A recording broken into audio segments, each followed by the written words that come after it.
This is the last thing you want to see on your computer screen. Your files are gone.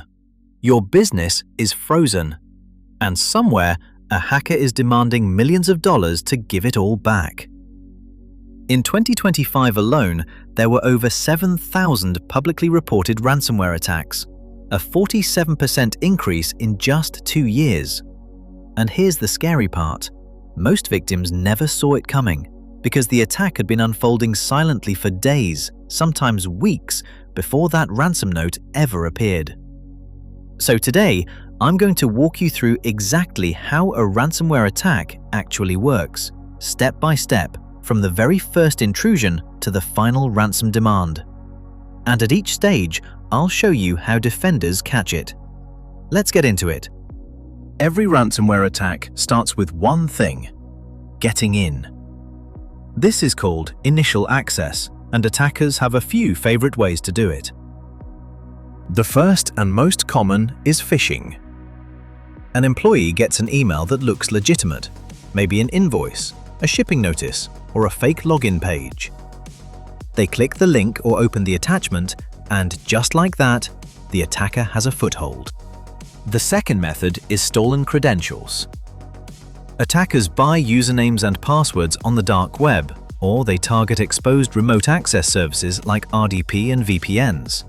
In fact, in 2026, one of the most common entry points is something called RD Web, remote desktop web access that's been left exposed to the internet. And the third method is exploiting unpatched vulnerabilities. If a company is running software with a known security hole and hasn't patched it, attackers can walk right in.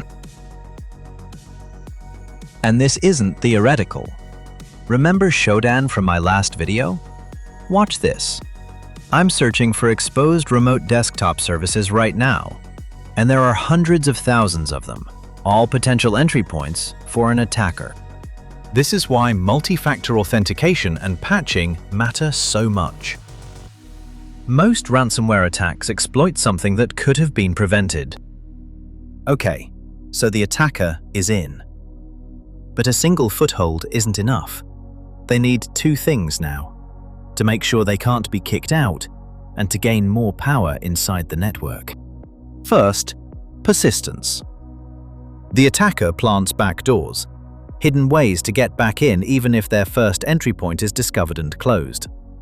They might create new user accounts, install remote access tools, or schedule tasks that quietly reconnect them to the network. Second, privilege escalation. When an attacker first breaks in, they usually have the access level of a regular employee. But they want administrator rights, the keys to the entire kingdom. So they exploit misconfigurations, dump passwords from memory, or abuse legitimate system tools to climb the ladder. This stage is critical, because once an attacker has domain administrator privileges, they essentially control the entire network. And here's what makes modern ransomware so dangerous. Attackers increasingly use what are called living off the land techniques. They use the system's own built-in, legitimate tools to do their dirty work, which makes them almost invisible to traditional antivirus. This is exactly why EDR, Endpoint Detection and Response, exists. Antivirus blocks known bad files. EDR catches the suspicious behavior, like a normal tool being used in an abnormal way. Now the attacker starts to spread. This is called lateral movement, hopping from the first compromised computer to others across the network, searching for the most valuable targets. At the same time, they're doing discovery, mapping out the network. Where are the file servers? Where are the backups? What data is most sensitive? Where's the domain controller? They're essentially casing the building from the inside, figuring out what's worth stealing and what's worth locking up. And we know exactly how they do this, because security researchers track and document every technique. This is the MITRE ATT&CK framework, a giant knowledge base of real attacker behavior. Every tactic I'm describing has a code, a name, and detailed documentation. Defenders use this exact framework to build detections. Attackers especially want to find your backups. Why? Because if they can destroy or encrypt your backups too, you have no way to recover, which means you're far more likely to pay. This is why offline, immutable backups are critical. If your backups can't be reached or changed from the network, the attacker can't destroy them. Here's where modern ransomware gets really nasty. Before they encrypt anything, attackers steal your data first. This is called exfiltration, and it powers what's known as double extortion. Here's how double extortion works. In the old days, ransomware just encrypted your files, and if you had good backups, you could restore everything and tell the attacker to get lost. So attackers adapted. Now they steal a copy of your sensitive data before encrypting it. So now you face two threats. 1. Your files are locked, and 2. Even if you restore from backup, they threaten to publish all your stolen data, customer records, financial documents, trade secrets, on a public leak site on the dark web. Pay up, or everyone sees your secrets. And in 2026, this has escalated even further.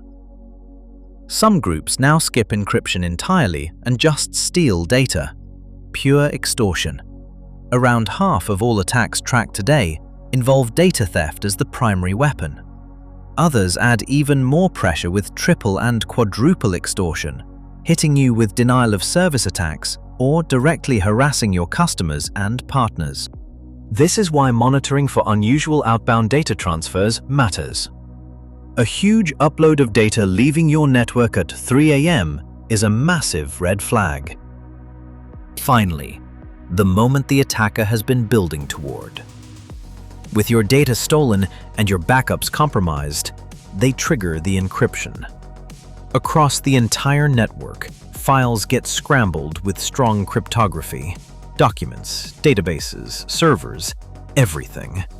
Without the decryption key, that data is mathematically impossible to recover. And then the ransom note appears on every screen. It typically includes how much they want, usually in cryptocurrency, a deadline, a countdown timer, and instructions for contacting the attackers, often through a dark web portal. And here's something most people don't realize. The encryption is actually the loudest, final step of an attack that may have been silently unfolding for days or even weeks. By the time you see this note, the real damage, the data theft, the spread across your network, is already done. Some 2026 ransomware families are even adopting post-quantum encryption, cryptography designed to resist even future quantum computers. The threat is constantly evolving. Now for the good news. Ransomware isn't unstoppable. Remember that whole chain we just walked through? Defenders can break it at every single stage. That's the key insight. You don't have to catch the encryption. If you catch any earlier stage, you stop the whole attack. At initial access, multi-factor authentication and email filtering block most phishing and credential attacks. At the persistence and movement stages, endpoint detection and response tools spot the suspicious behavior. At exfiltration, monitoring outbound traffic catches the data theft. And immutable, offline backups mean that even if everything else fails, you can recover without paying. Security teams build detections mapped to every one of these techniques. The earlier in the chain you detect, the less damage is done. A good security operations center is hunting for these signals around the clock. So before you go, here are 3 things you can do right now to protect yourself or your organization. Number 1. Turn on multi-factor authentication everywhere you can. Number 2. Keep offline backups that attackers can't reach. And number 3. Keep your software patched and up to date. Ransomware is scary, but understanding how it works is the first step to defending against it. If this breakdown helped you, hit subscribe.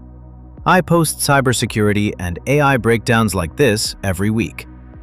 And let me know in the comments, which stage of the attack surprised you the most? I'll see you in the next one.